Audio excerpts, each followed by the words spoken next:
Assalamualaikum. Tanong, bakit po kami ng kapatid ko ay no bail sa kasong serious illegal detention? Sa batas, ang pagbibigay ng bail ay nakadepende sa diskresyon ng korte, lalo na kung ang kaso ay para sa mga krimen na pwedeng parusahan ng kamatayan, reclusion perpetua o life imprisonment. At kung malakas ang ebidensya laban sa akusado.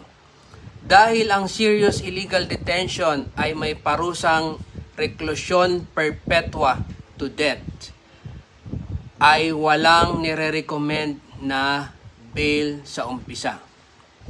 Pero hindi ibig sabihin na wala ka na talagang pag-asang makapag-bail. Pwede kang mag-file ng petition for bail sa korte at patunayan na ang evidence of guilt ay mahina laban sa iyo. Kung mapatunayan ito, pwede mag-grant ang bail. May natutunan ka na naman ba ngayong araw? I-like, i-share at i-comment ang inyong tanong.